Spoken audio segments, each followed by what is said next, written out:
Bonjour tout le monde, bienvenue sur Villebrequin. Petite journée un peu cool aujourd'hui. Avec des oiseaux. Alors oiseaux, beau temps, ce qui est quand même incroyable chez nous. Et puis surtout fin de confinement, donc on peut quand même sortir. Pour commencer, petit merci à Cars Up qui nous prête la voiture aujourd'hui. Ils sont à Orléans, ils s'occupent de tout ce qui est lié à la voiture. Ils font de la conciergerie, ils font de la vente pour toutes les autos de caractère. Tu cherches un SLK, et ben tu leur demandes, Ils ont trouve-moi un ça. SLK. Ou tu cherches un U8C, ils ont ça. Voilà. Donc vraiment merci à eux, ils ont un Facebook, un site internet, un Instagram, tout est en description. N'hésitez pas à aller voir leur site qui est très cool. Et aujourd'hui ils ont vraiment été très cool puisqu'ils nous prêtent ceci. Pour ceux qui ne sauraient pas ce que c'est, sachez que vous avez plus de chances de croiser une licorne que de croiser ça un jour en vrai. C'est vrai qu'à 500 exemplaires on est limité, enfin 1000 mais 500 comme ça. C'est compliqué. Alors ceci est une Alfa Romeo 8C Competizione.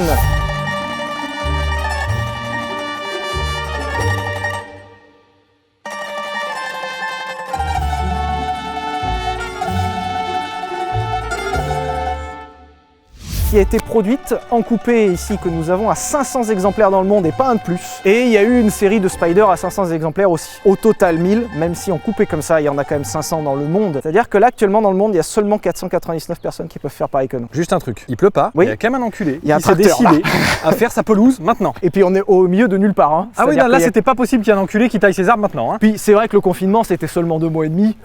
J'ai pas eu le temps de les faire pendant ce temps-là. Oh. Quelle bande d'enculés. La 8C Competizione donc est un concept car en fait. Enfin, c'est vraiment ça en fait, c'est bah oui. un truc de ouf. En fait en 2003, Alfa Romeo était dans une bonne lancée. C'était bien, ils avaient des bons modèles qui sortaient. Et l'idée c'était de faire en sorte de se faire encore plus voir. Et ils ont sorti ce concept là, qui est la 8C Competizione. Alors ce qui est ouf, c'est que des autos inspirées de concepts fortement, il y en a eu déjà. Il y a eu l'Audi TT qui ressemblait fortement au concept, la Bugatti Veyron dont on a parlé qui ressemblait aussi fortement au concept. Là, c'est presque à 98-99% le concept. Photo du concept?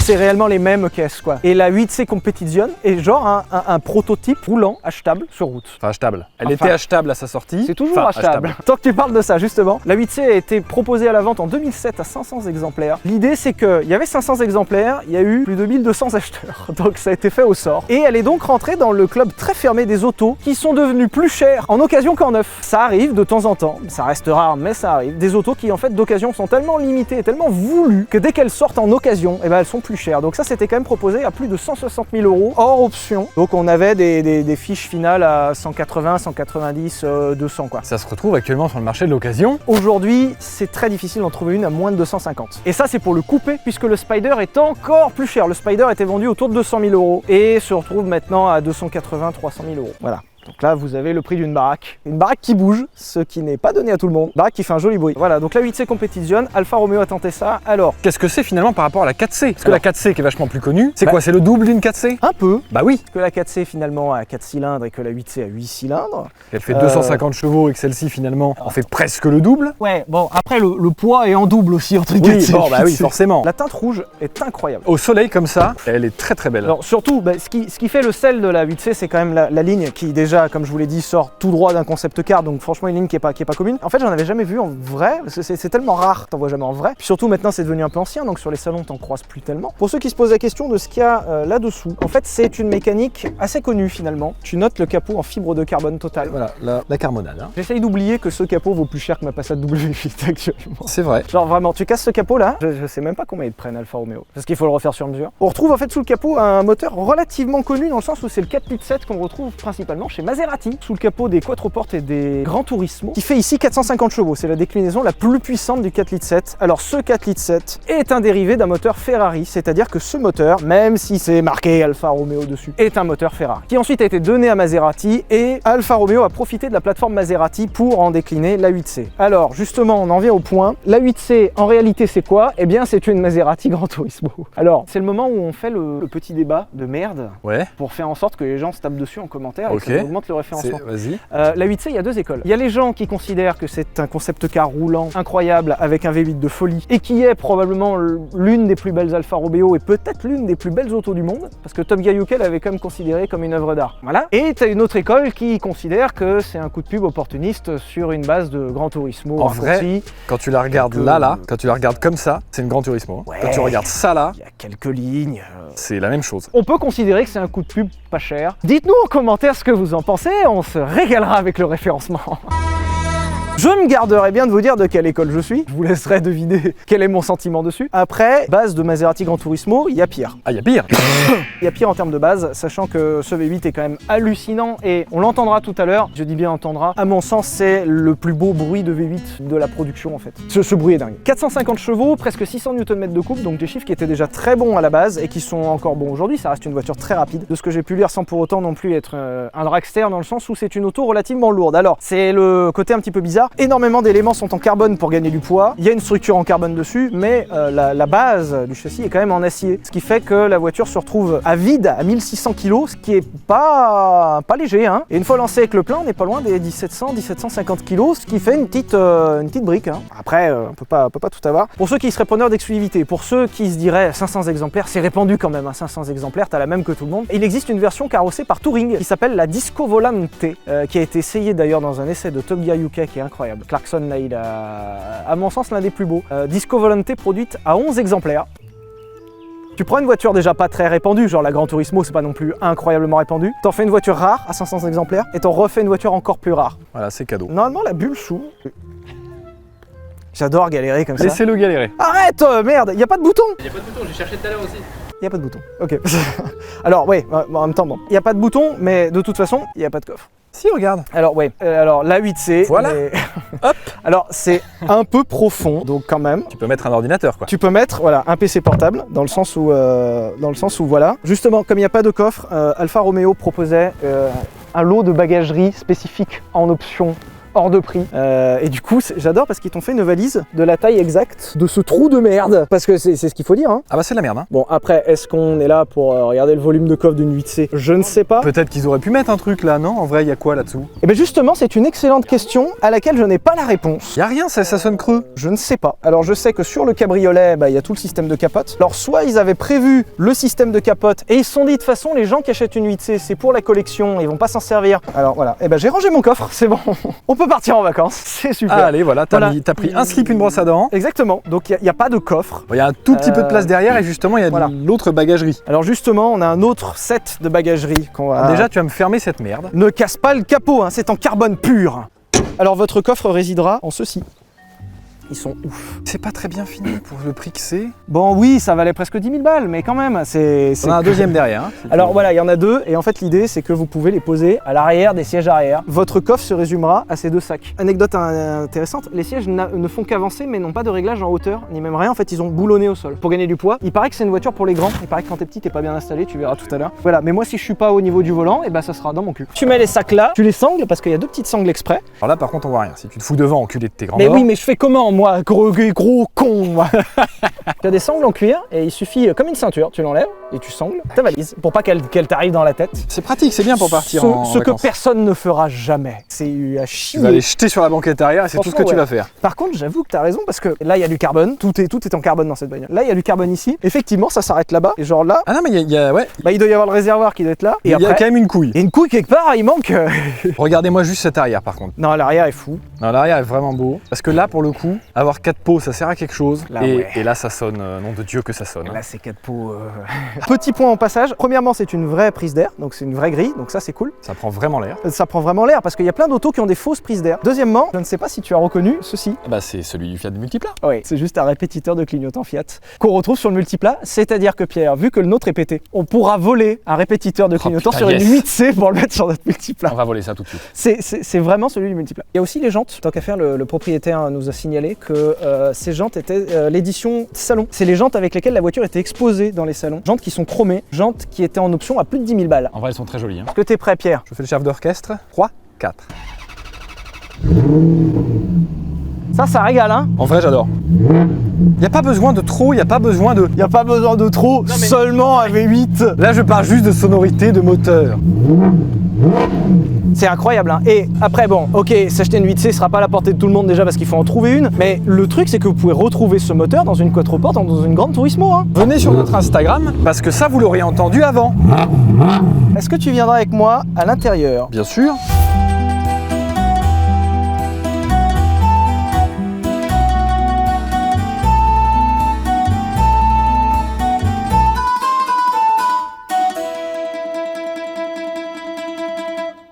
l'intérieur de la 8C, j'aime beaucoup. En vrai, dans ce genre de caisse, c'est souvent en vrai des trucs, surtout aussi vieilles entre guillemets, C'est vrai que c'est souvent un peu vieux. pas ouf. Et en vrai, franchement, là, j'aime beaucoup. Ils ont fait un gros effort. Effectivement, dans les autos de surcroît italiennes partagées dans le groupe Fiat, il y a eu des trucs pas dingues. Là, effectivement, pour cette série si limitée que ça, ils ont fait un gros effort. Tout est en carbone. Alors, elle a le pack carbone. C'était un pack optionnel où on pouvait recevoir des éléments carbone, notamment le tableau de bord en carbone, qui était en option. C'est vrai qu'acheter une voiture 160 000 €, ça mérite bien une option avec un tableau de bord en carbone. D'ailleurs, du coup, il y a beaucoup de gens qui s'en sont plaints pour ceux qui n'ont pas pris l'option carbone, puisqu'en fait, c'est remplacé par un plastique noir dégueulasse. Ah merde. Ah, ouais, merde, ouais, comme tu dis. Par contre, si tu l'avais pris en carbone, c'est cool, parce que le carbone est super joli. Bon, alors, pareil, hein, les ajustements sont... Faut pas trop regarder. Mais voilà, genre ça, tu vois, je suis pas trop regardant là-dessus. Après, l'intérieur est magnifique, je trouve, c'est très joli. C'est pas forcément dessiné incroyablement, parce que par exemple, tu as ce rangement-là qui te permettra de laisser une carte bleue, et c'est tout. C'est vrai que tu peux rien mettre. Il y a une hauteur de 1 doigt, même une montre, je pourrais pas la mettre là-dedans. T'as un sandar, parce qu'on est dans une voiture italienne, il faut pas déconner. Voiture italienne égale cendrier, tout le temps. Vous remarquerez tout le temps dans les bagnoles italiennes, Ferrari ou quoi, ou Lamborghini, il y a un cendrier. On fume Oui, l'Havana. parce qu'on est en Italie, bordel. Après, voilà, le meilleur côtoie parfois le pire. On peut avoir une magnifique pièce en aluminium qui est là, qui est ouf, avec les boutons qui sont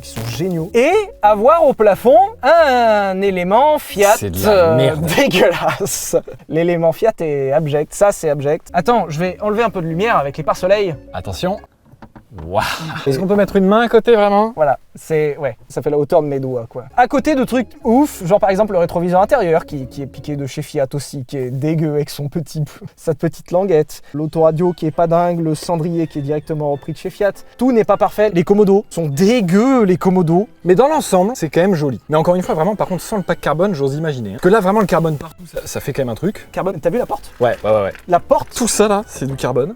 toute la porte est Plus en le carbone. cuir là, qui est doublement tissé ici. Enfin, en vrai, c'est joli. Alors, la peau de couille, juste là. Ouais. Non, de Dieu, elle est sur le 4C Non, aussi. moi j'aime bien. C'est abject. Ah non, Cette j'aime peau bien. de couille qui relie les deux non, là, j'aime juste bien. pour cacher le métal en dessous. Non, C'est abject. non, je trouve ça beau. Bah oui, mais il Plus faut, ça, là. faut bien que ça puisse se plier. Non, mais dans toutes les autres voitures, il n'y a pas ça et ça se plie aussi. Hein. Oui, mais il faut bien que ça puisse se ça plier. c'est abominable, c'est tout. Ça, par contre, à chaque fois que tu poses ta petite main sur ça, tu kiffes ta vie. 500 Limited Edition. Est-ce que tu veux de l'ombre ou du soleil? Voilà, ça fait plaisir. Incroyable. Chez Villebroca, toujours la technologie. Yes. J'ai lu que certains exemplaires n'avaient pas de chiffres, donc je sais pas où est la vérité finalement. Moi je dis juste qu'on est dans une 8C et qu'elles sont numérotées. Voilà, vous démerdez. Voilà quoi dire à propos de la...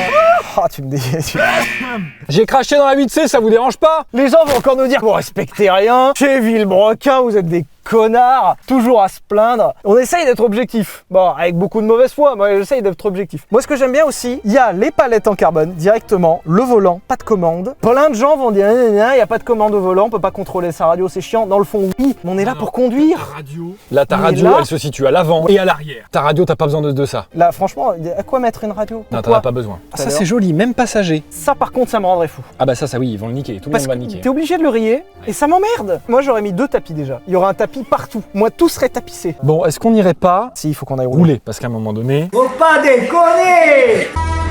J'ai la parfaite dégaine du connard. Première impression, donc je suis assis très très bas. Non pas parce que j'aime pas ça, mais en fait le truc c'est que c'est une voiture déjà un peu faite pour les grands, de ce que j'ai compris. Et surtout le siège n'est pas réglable en hauteur, ni même le volant. En fait c'est boulonné au sol. C'était pour gagner du poids. C'est vrai que sur une caisse à presque 1800 kg une fois en route, il y a bien besoin. Et le truc c'est que tu peux pas régler en hauteur. Si tu veux régler en hauteur, faut dévisser le siège. J'ai que ça à foutre quoi. Premièrement, deuxièmement, donc je suis très bas, je vois pas la route. Mais comme on dit par chez nous, ne pas voir la route permet de ne pas voir le danger. Alors les impressions de route, c'est très ferme. C'est la lecture de la route, hein. Mais on est sur une auto qui se veut un peu supercar. Alors, ça sort dans les années 2000, il y avait des supercars largement plus ouf qui sortaient que ça, largement plus puissantes, largement plus performantes. Ça reste relativement raisonnable, je mets des gros guillemets, mais on est quand même sur une bagnole un peu exceptionnelle. C'était pas très pertinent ce que je viens de dire là, on est quand même sur une voiture exceptionnelle quoi. Mais c'est que c'est tellement ouf de conduire une 8C, bordel à queue de merde. Combien de gens conduisent une 8C dans leur vie, même les proprios ils les conduisent pas? C'est vrai qu'il doit y en avoir, allez, peut-être 2000. Même pas, il y en a 1000. Bah oui, mais le proprio et sa femme, ou le proprio et son garagiste, tu vois. Ah oui, tu la joues comme ça toi. Ouais, ah bah oui. Oh, le bruit. C'est juste le bruit. Allez, j'achète, c'est bon, le bruit. Voilà, et bien merci de nous avoir regardés. Je peux vous dire que j'achète une 8C Competition sans problème. En fait, ça se conduit relativement bien, mais c'est vraiment à des kilomètres des autos modernes qu'on a pu essayer, genre la RS3, genre même le Urus. Le Urus en tout point est plus terrifiant par sa fiche technique qu'une 8C, mais en fait, ça c'est vraiment conception à l'ancienne sur une Gran Turismo. On sent la route, les sièges sont durs, on sent la boîte. Alors la boîte, j'y reviendrai après, c'est un peu de la merde la boîte. Alors je mets le mode sport. Les petits modes ici présents. Donc tu as la petite marche arrière, le mode auto qui passe tout seul bizarrement, et le mode sport qui t'ouvre les valves du coup. T'as le petit mode pluie. T'as un mode wet qui tempère. Si quelqu'un voulait s'amuser à utiliser une 8C à 300 000 € et à 500 exemplaires dans le monde sous la pluie, sait-on jamais.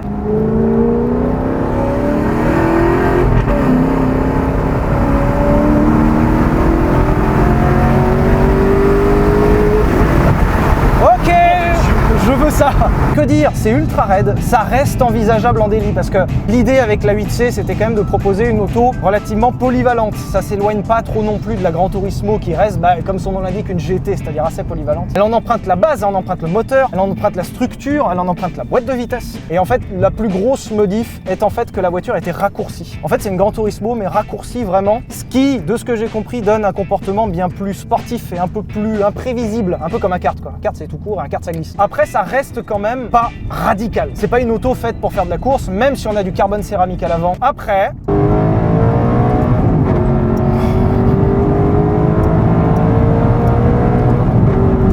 Où est-ce que je signe? Tout à l'heure, je l'ai beaucoup suivi la voiture. De derrière, c'est incroyable. En vrai, je m'attendais à une moins bonne insonorisation. Étonnamment, c'est vachement bien insonorisé, ça putain. Reste relativement bien insonorisé. Parce que c'est GT, ça se veut polyvalent. Si tu veux l'utiliser en daily, ce que personne ne fera jamais, ça reste supportable. Alors, d'habitude, on s'amuse à faire des drifts. Là, le propriétaire nous a expressément demandé de ne pas faire de conneries, ce que je peux comprendre dans une auto à 200 exemplaires qui vaut 300 000 €. 500 exemplaires, calme-toi. Hein. Mais 200 plus 300, Pierre, tu es de mauvaise foi.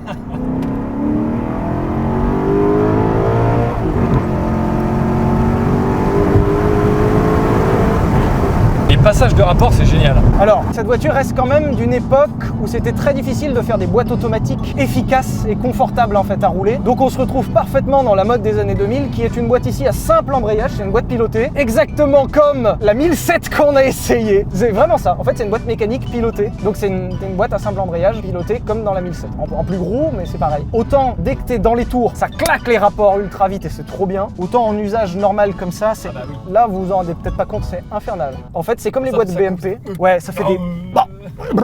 En fait, c'est comme si c'était toi qui conduisais avec ta boîte manuelle, sauf qu'en fait, tu ne doses jamais l'embrayage. C'est tout le temps claqué. Par contre, quand t'es à bloc, c'est génial. Et ça marche fort, hein. Franchement, ça marche bien. Ça lie beaucoup la route.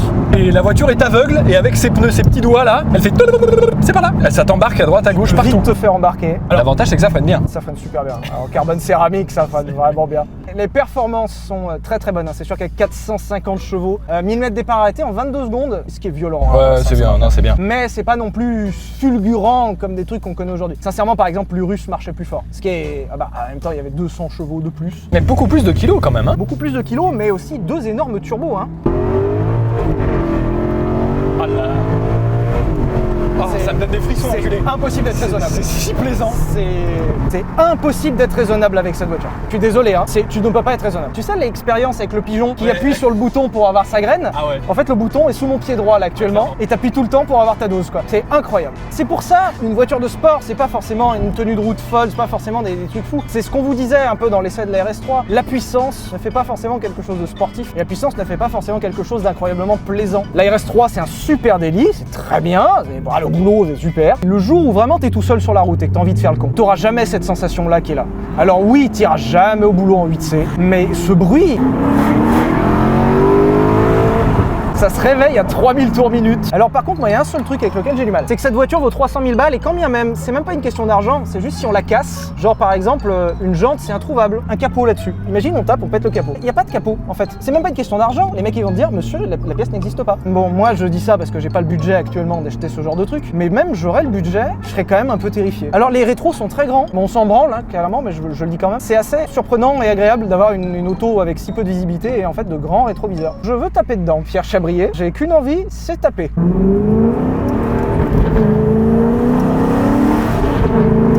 J'aimerais bien tester des virages. Wow. C'est le seul truc que le propriétaire m'a autorisé à faire. qui pourra essayer une 8C dans sa vie? Bah toi. Ouais. Putain, on l'a fait, hein. J'attends la petite larme qui va dépasser. Elle est sous les lunettes, mais je vais pas les lunettes. Je vais encore passer pour un fragile avec ces conneries. À la base, on devait vous faire un essai, c'est-à-dire vraiment un format essai qu'on adore faire. Seul problème, c'est qu'un essai, c'est entre 10 et 13 heures de tournage, et que là, la voiture est dispo 2 heures. Et dans cette zone-là, on va pas négocier parce que c'est ça ou rien, et de toute façon, c'est pas comme si on avait 38C à essayer à côté. Voilà. Donc des fois, on est prêt à négocier, quoi. Bon, en vrai, j'avoue que pour les grands, tu disais que c'était pas mal, et je confirme, j'avoue. T'es bien ou pas? En vrai, je suis bien. Et franchement, putain, en vrai, c'est cool. Regarde, il y a l'espace de ouf, alors que je pensais vraiment pas en avoir, et que à ta place, j'en avais pas. Moi, il y a un truc que j'ai failli faire en roulant, et heureusement, ils y ont pensé, c'est que c'est assez dur d'ouvrir la porte en roulant, mais parce que t'as l'habitude d'avoir ces gros boutons pour les fenêtres. Oui. T'es en route, tu veux faire ton volant. Oh là. Bam. Alors, d'une certaine façon, ça ouvre quelque chose. Marche arrière, R.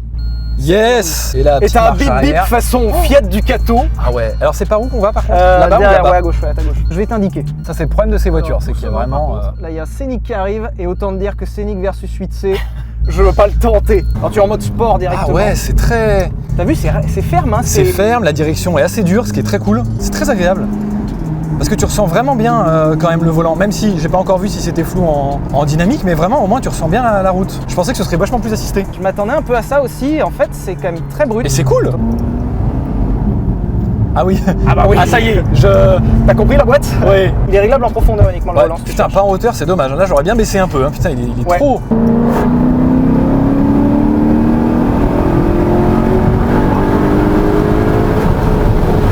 Violent passager en fait. Ça fait vraiment plaisir. Mais malgré tout, tu vois, c'est pas des retours hyper sales, je trouve. C'est vraiment là quand il va trop et que tu les veux, quoi. Ça grippe pas mal. Différentiel autobloquant, si je l'ai pas précisé avant.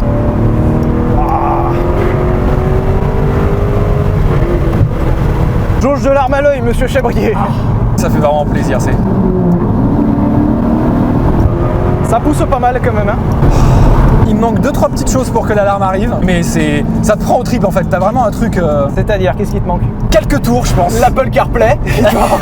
Des sièges massants chauffants ventilés. Non, ça par contre tu as vraiment... Des tours minutes en plus? Quelques-uns. Ah bah pour ça, monsieur, il faudra aller chez Ferrari. Bah voilà, bah je sais. Pour l'anecdote, ce moteur est un dérivé à la base du 4,3 litres qu'on trouvait dans la Ferrari F430, qui fait moins de couple, mais qui prend beaucoup plus de tours, puisqu'on approche les 8500. Et puis, ça sera ensuite dérivé sous la 458 Italia, qui prendra 9000 tours. Donc effectivement, on comprend ce que tu dis quelque part. Je pense qu'il me manque que ça. En vrai, j'ai dit il me manque des trucs, mais en vrai, je pense qu'il me manque que ça. 1000 tours minutes de plus? Ouais, en vrai, ouais. Ça se passera chez Ferrari, monsieur. Voilà.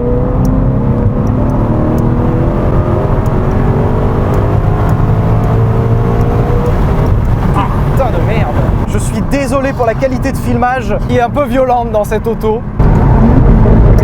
Oh, de merde. Sainte mère de Dieu. Ton verdict, Pierre, avant qu'on arrive sur la fin? J'achète, mais pas à ce prix-là. Oui, mais là, t'as pas le choix par contre. Bah j'achète une Gran Turismo. Voilà. Gran Turismo, je suis d'accord. Tu as les mêmes qualités, bah, moins rares, moins exclusives, moins belles pour certains. J'ai le temps. Et même quand tu fais rien, t'as l'impression de faire quelque chose. Putain, c'est génial. Si j'avais ça, je serais tellement con. Ah ouais, ouais, tellement. Je serais tout le temps à bloc. Ah, tout le temps. Allez, hein, on va rentrer au bercail. Il est malheureusement temps de rendre l'auto. J'aurai ça dans mon garage. Je passerai peut-être quelques week-ends à faire n'importe quoi autour de chez moi. À cramer un plein en 15 secondes. C'est pas impossible, je l'avoue. Oh, ça glisse, hein. Voilà, bien merci de nous avoir regardés. Très content déjà, ouais, effectivement, qu'on ait du beau temps pour une fois. Voilà. Remercions, parce qu'on se plaint tellement quand il pleut. C'est vrai. Merci. Ton verdict? Je suis surpris. Je m'attendais pas à ça parce que j'attendais rien de cette caisse parce qu'en vrai, je suis pas très fan de ça. Je suis pas très fan d'Alfa Romeo.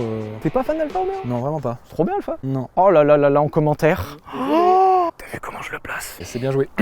Pierre n'aime pas Alfa Romeo et dans la voiture, il m'a dit que c'était de la merde. Hein. Tu préférais Audi, je crois. Hein. Tu m'as dit une RS3, ok. Personnellement, je préfère les restes. C'est faux, bien entendu. Non, faut pas dire c'est faux. Ah, pardon. C'est vrai. Non, vrai, ah non, mais vraiment la RS3 par contre, non, c'est mort. Merci de nous avoir regardés. N'hésitez pas à nous rejoindre sur notre Instagram @vebroquin d'ailleurs. J'ai un téléphone 8C quoi. Je suis très content. C'est le seul point commun actuellement que j'ai avec cette voiture. J'espère que vous avez apprécié cet essai parce que nous on a beaucoup aimé. N'hésitez pas à aller voir le site de Cars Up si vous avez un moment puisqu'ils sont très gentils. S'ils sont encore gentils, bah ils pourront peut-être nous prêter des voitures bien après aussi. Ouais. Hein. Voilà. Eh bien merci de nous avoir regardés et puis gros bisous.